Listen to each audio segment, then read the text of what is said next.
r/ProRevenge. Revenge of the construction workers. I am a teacher, and when I was younger, I would take summer jobs to supplement my income. One summer, I worked for a bricklayer named Jerry and heard an amazing story. I worked for Jerry in the mid-90s, so the story either happened in the early 90s or in the 80s. Here goes. The setting for the story was a community of small rural towns which had only one brick contractor. Jerry began his career as a bricklayer working for this contractor, a real jerk. Jerk and Jerk's son, adult working the business with his father, would harass, belittle, and humiliate all their employees on a regular basis. No work was ever good enough and employees were told they weren't worth what they were paid. Not only did Jerk mistreat his employees, but he was equally rude to other subcontractors and to the general contractors who hired him. Since he was the only bricklayer in the community, there was nothing anyone could do about it. Needless to say, the turnover rate for the brick business was very high. The only person that stuck with Jerk and company was Jerry. Jerry told me that his father had instilled a self-confidence in him that Jerry could do anything he set his mind to do and that he should not evaluate himself according to what others said, but rather by the facts. Although Jerry was belittled by Jerk and son as were all other employees, Jerry was becoming a very good bricklayer. Jerry knew he was good, Jerk knew Jerry was good, but Jerk didn't know that Jerry knew he was good. Not only was Jerry a good bricklayer, he was very respectful to the boss who disrespected him. Jerk thought that Jerry was a naive pushover who was buying his head games. That would prove to be a huge mistake on his part. One day, Jerry was doing an exceptionally good job of laying brick. Not only was his craftsmanship amazing, he was laying brick at a high rate of speed so that he was making his boss lots of money.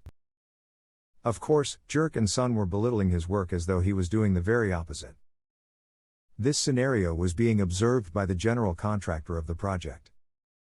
After work that day, the general contractor asked Jerry to stay behind so he could talk to him. As did every other construction worker in the community, general contractor hated working with Jerk.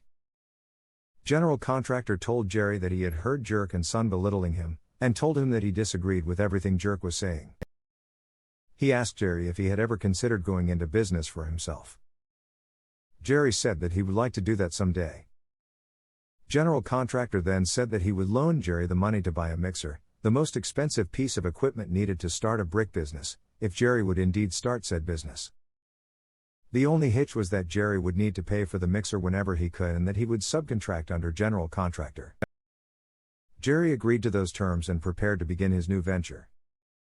Jerry respectfully told Jerk and son his plans and gave his notice.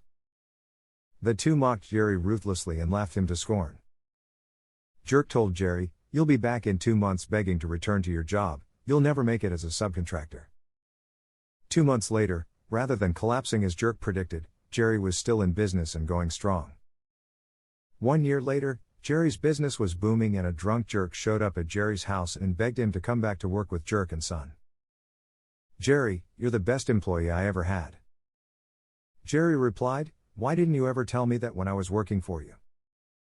Jerk couldn't answer the question, and Jerry obviously didn't accept the offer for employment. 2 years after beginning his entrepreneurial adventure, Jerry heard that Jerk and son went out of business. Jerry said that he never intended to harm Jerk and son when he accepted general contractor's offer. He said that looking back on things he realized that he had become Jerk's greatest nightmare. "I can't say that general contractor intended no harm. I thought the most amazing thing about the story was how that Jerry maintained his self-esteem in spite of all the ridicule. I also gained a respect for Jerry's father who instilled an unshakable self-confidence in Jerry." Edit. I contacted Jerry today, after 20 years, to let him know how highly you thought of him. He reminded me that his father was wheelchair-bound and accomplished so much in spite of his handicap. It was his father's overcoming huge obstacles that made Jerk's words seem to be such a minor obstacle to overcome. Edit 2. Red Wheel has done a wonderful job reading this story on YouTube. Thanks Red Wheel, I'm a fan. Here is the link to the Red Wheel story. https://youtube.b/fexjzgopk. A response to the post. Yeah, the general contractor knew exactly what he was doing, lol. A response to this comment. Yep, if you have money, and want an alternative, make one. A response to the post. At first I read the opening as one summer, I worked as a bricklayer named Jerry, and I was wondering if you had been a cashier named Tim and a waiter named Steve before becoming a teacher. Peace response to the post. I'm still new to Reddit and don't understand what all the awards are, but thanks to all who felt that this story deserved an award.